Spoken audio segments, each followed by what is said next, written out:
The train had barely stopped before Annabelle Porter understood that something had gone terribly wrong.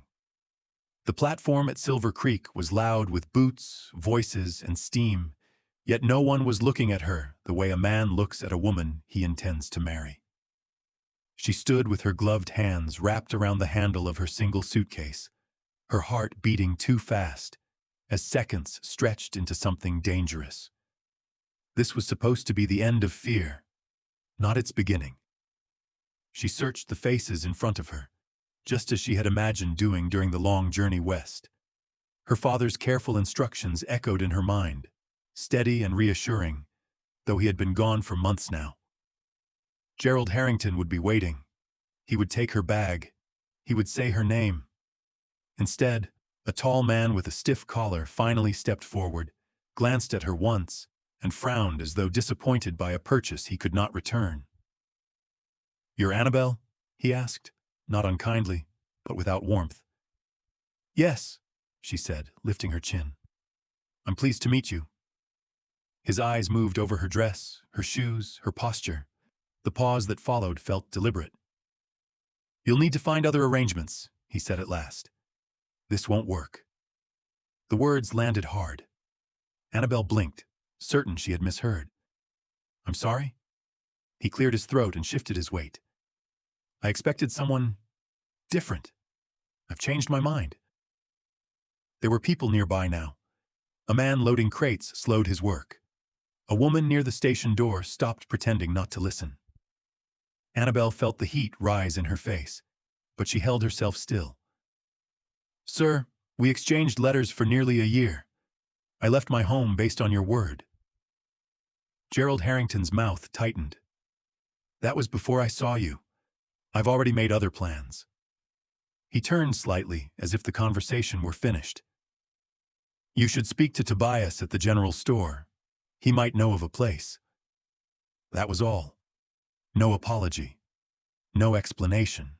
He nodded once, brief and final, and walked away. Annabelle did not move. The sounds of the station seemed distant now, muffled, as though she were underwater. Her fingers tightened around the suitcase handle until her knuckles ached. She had imagined many versions of this moment during the journey west. Nervous smiles, polite conversation, even awkward silence. But never this. Never abandonment spoken so plainly, so publicly. She took a breath and forced herself to walk. Each step felt unsteady, but stopping would have been worse. Silver Creek's main street stretched out before her, wide and unfamiliar, lined with wooden buildings and curious eyes. She felt exposed, like someone who had arrived without armor. Inside Harrington's general store, the air smelled of flour and leather. Tobias, a thin man with tired eyes, looked up from the counter.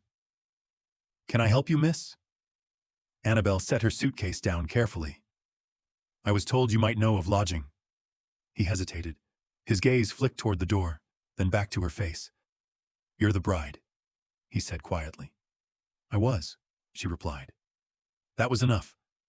Understanding passed between them, and with it, pity. Tobias shook his head. "There's no boarding house here. Not one suitable.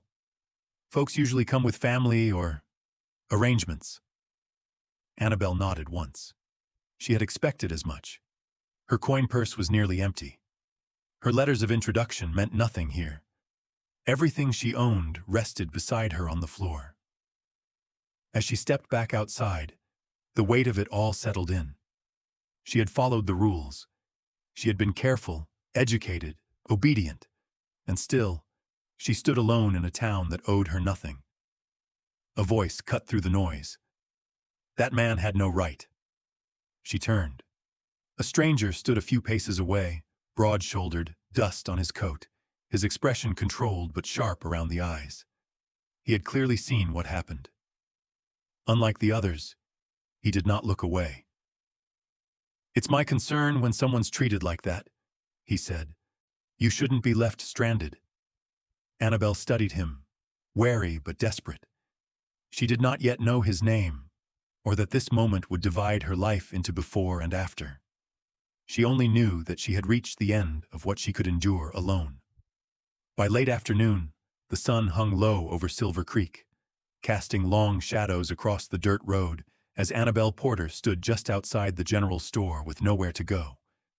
She had thanked Tobias for his honesty and stepped away before her voice could fail her. Now she stood still, her suitcase at her feet, watching the town move on as if nothing important had happened. Wagons passed. Men laughed. Life continued, indifferent to her situation. She told herself to stay calm. Panic would not help her think. She reviewed her options carefully, the way her father had taught her. She could not afford another train ticket. There was no family to send for her. Asking strangers for help felt dangerous and uncertain. She had come west to gain stability, not to become dependent on the mercy of others. A familiar presence approached from the side of the street. The man who had spoken up earlier stopped a respectful distance away. He removed his hat, not as a performance, but as a habit. "My name is Kieran Knox," he said. "I run a ranch about 5 miles outside town." Annabelle inclined her head. "Annabelle Porter." He glanced once at the suitcase, then back to her face. "You don't have a place to stay tonight." It was not a question. She met his gaze steadily. "No, sir." Kieran considered her for a moment. His eyes were direct but not intrusive. "I won't pretend to know what plans you had," he said. "But I won't see someone left like this either." She waited. Experience had already taught her caution. "I'm not offering marriage," he continued, as if reading her thoughts. "And I'm not offering charity. I need help at the ranch, housekeeping, meals, some organization. It would be paid work. You'd have your own room, and if you decide it's not for you, you're free to leave." The words surprised her, not because they were generous, but because they were clear. No hidden promise, no pressure, no assumption that she owed him anything. "You don't know me," Annabelle said carefully. "That's true," Kieran replied. "But I know what I saw, and I know I have room." The town around them seemed suddenly quieter. Annabelle felt the weight of the choice in front of her. Accepting meant stepping into another unknown. Refusing meant returning to the street with fading daylight and fewer options. "What would you expect of me?" she asked. "Honest work," he said. "And honesty in return, nothing more." She looked down at her hands, still gloved, still shaking slightly. Then she straightened her shoulders. "I can work," she said. "I was raised to." Kieran nodded once. "That's enough for now." They left Silver Creek as the sun dipped lower, the road stretching ahead of them in a quiet line of dust and grass. Annabelle sat upright in the wagon, holding her suitcase close, watching the town shrink behind them. She did not feel safe yet, but she felt something steadier than fear. She felt considered. The ranch came into view just as the sky began to soften toward evening. The house was solid but modest, set against open land that seemed both wide and demanding.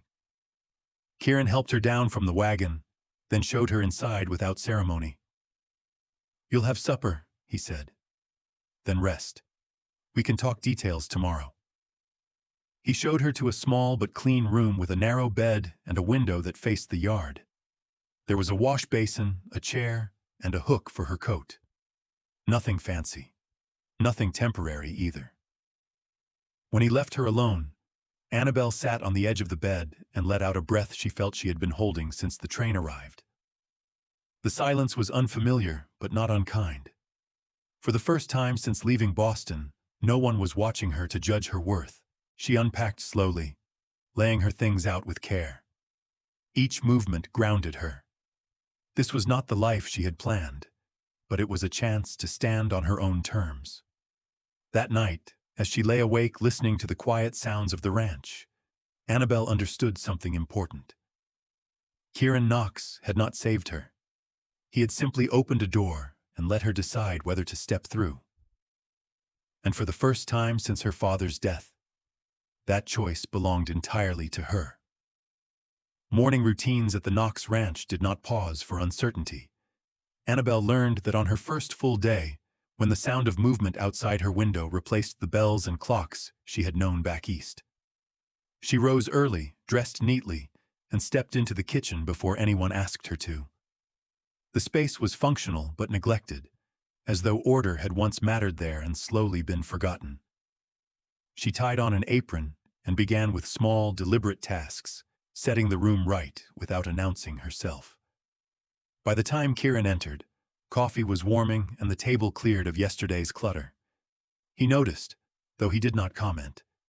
Instead, he gave a brief nod that carried more weight than praise. The ranch hands followed soon after, cautious at first, unsure what to make of the woman who moved with quiet confidence among them. Annabelle met their questions with steady answers and their curiosity with courtesy. She did not ask for trust. She earned it piece by piece. Days settled into a rhythm shaped by effort.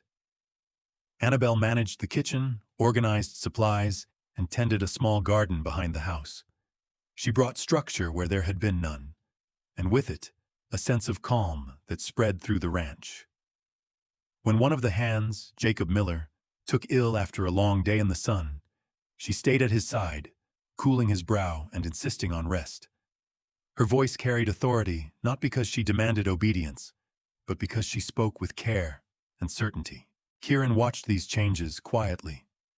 He saw the way the men listened when Annabelle spoke, how the house felt warmer without a fire burning hotter. In the evenings, they sometimes shared the same table after the work was done.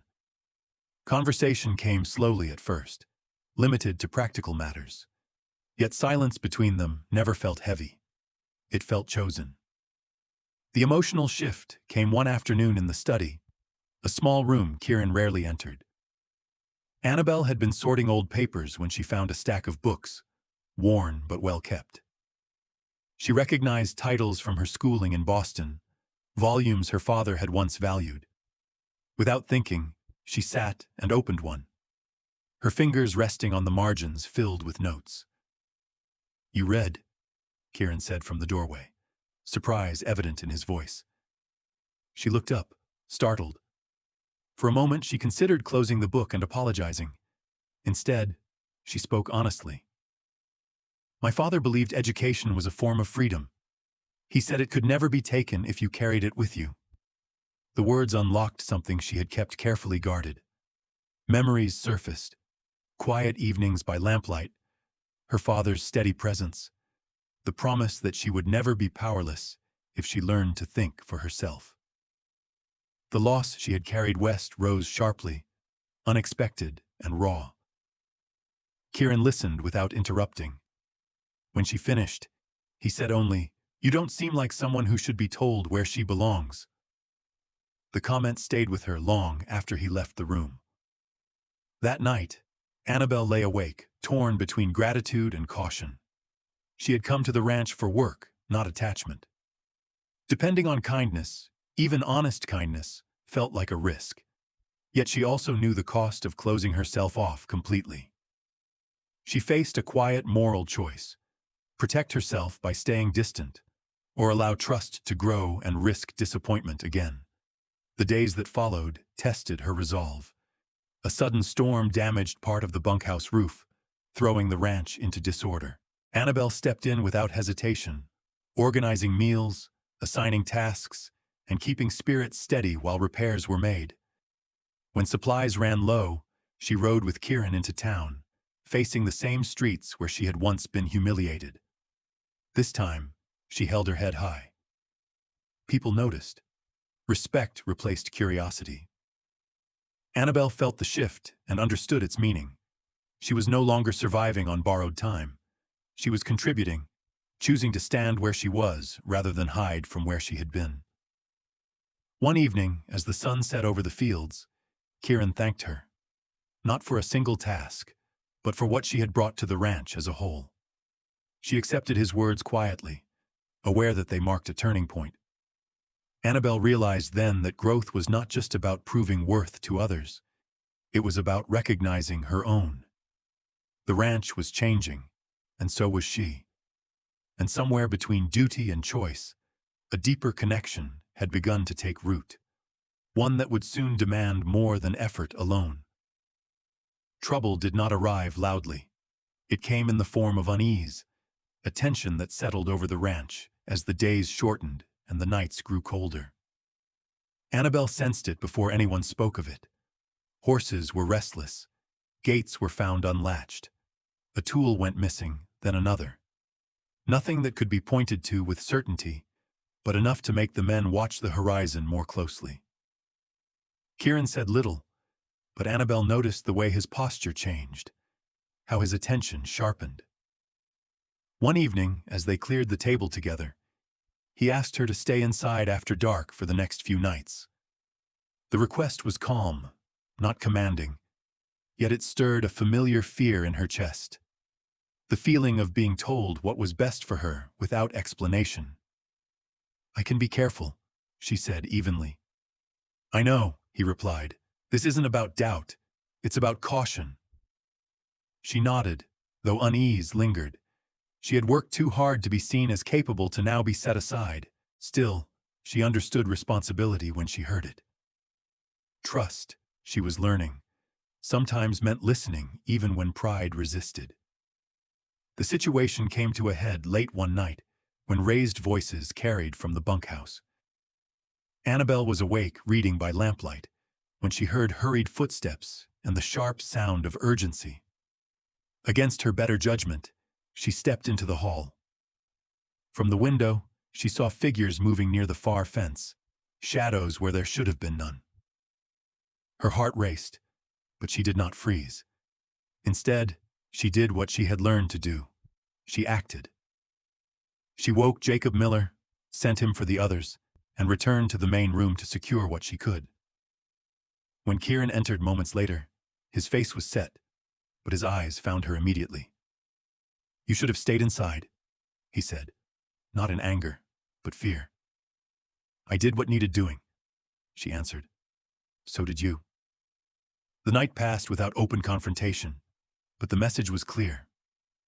The ranch was no longer just a place of work and quiet growth. It was something that could be threatened, something that mattered. The following day, Kieran rode into town to speak with the sheriff. Annabelle went with him, choosing presence over distance. As they walked the familiar streets, memories of her arrival surfaced unbidden. The humiliation still stung, but it no longer defined her. She was not the woman left behind on the platform. She was someone who stood by choice. That evening, after the ranch had settled and the men turned in, Kieran asked Annabelle to join him on the porch. The air was cool, the sky clear. He did not rush his words. "I won't pretend I haven't thought about this," he said. "About us." She remained quiet, letting him speak. "I care for you," he continued. "Not because of what you do here, but because of who you are. This ranch needs a future. I want one too. With you." The words carried weight, but what followed mattered more. "I'm asking," he said carefully. "Not expecting. If marriage is something you want, I'd be honored. If it's not, nothing changes. Your work, your place here, your choices, they stay yours." Annabelle felt the moment press in on her, heavy with meaning. This was what she had feared and hoped for all at once. She thought of her father, of the path that had brought her west, of the man who had once decided her worth with a glance. She thought of dignity earned, not granted. "You're giving me a choice," she said. "Yes." She looked out at the land, wide and uncertain, yet shaped now by her own effort. Love offered without pressure was rare. Still, she knew the danger of saying yes too quickly, of mistaking safety for freedom. "I need time," she said at last. Kieran nodded. "Take it." In that moment, Annabelle understood something essential. Real trust did not demand immediate answers. It waited. And as the night settled around them, she felt certain that whatever she chose next would be hers alone, shaped by courage rather than fear. The decision did not come all at once. It took shape over days filled with ordinary work and quiet reflection. Annabelle moved through her routines with steady focus, aware that every task now carried new meaning. She watched the ranch wake and rest, saw how much of herself had already settled into its rhythm. This place no longer felt borrowed. It felt chosen. One evening, as she walked the fence line with Kieran, she spoke without rehearsing her words. "If I marry," she said, "it won't be to be protected or provided for. It will be to stand beside someone, not behind him." Kieran stopped and faced her fully. "That's the only kind of marriage I want," he replied. They set no hurried plans. The decision was made quietly, with intention rather than celebration. Word spread through the ranch and into town not as gossip, but as fact. Annabelle noticed the difference. There were no looks of surprise, no questions of why, only acceptance, earned through time. The wedding itself was simple. It took place beneath an open sky, with the land stretching wide around them. Townspeople came, along with the ranch hands who had watched Annabelle grow into her place. She stood beside Kieran, not claimed, not displayed, but present by choice. When she spoke her vows, her voice did not shake. Marriage did not change her work. It expanded it. Together, Annabelle and Kieran planned improvements to the ranch, built a new house that reflected both of them, and made decisions side by side. She managed accounts, organized supplies, and continued to bring order and care to the home. He respected her judgment, relied on it, and said so openly. Years passed, marked not by grand events, but by steady progress. The ranch grew stronger. The land responded to attention and patience.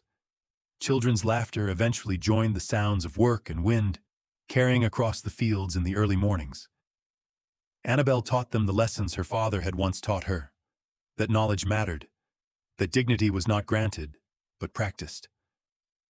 Sometimes, in quiet moments, she thought of the woman who had arrived in Silver Creek with a single suitcase and nowhere to turn. That version of herself felt distant now, not because she was forgotten, but because she had been transformed. The humiliation that once threatened to define her had instead sharpened her resolve. On evenings when the light softened and the work was done, Annabelle and Kieran sat together on the porch of the home they had built. They spoke of plans still unfinished, of choices yet to be made. Partnership, she had learned, was not a single promise. It was a series of decisions, renewed each day. The town came to respect them not as a story of rescue, but as an example of balance. A woman who had arrived with nothing had built a life not by surrendering herself, but by insisting on her worth.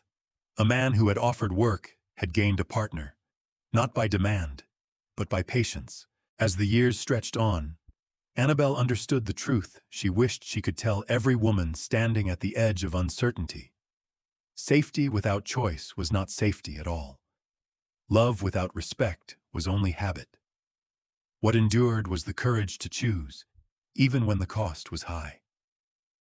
And somewhere, far beyond Silver Creek, another train would arrive. Another woman would step onto a platform, carrying hope and fear in equal measure. Annabelle liked to believe that if that woman ever heard this story, she would know this much. Your life is not something to be decided for you. It is something you build, one brave choice at a time.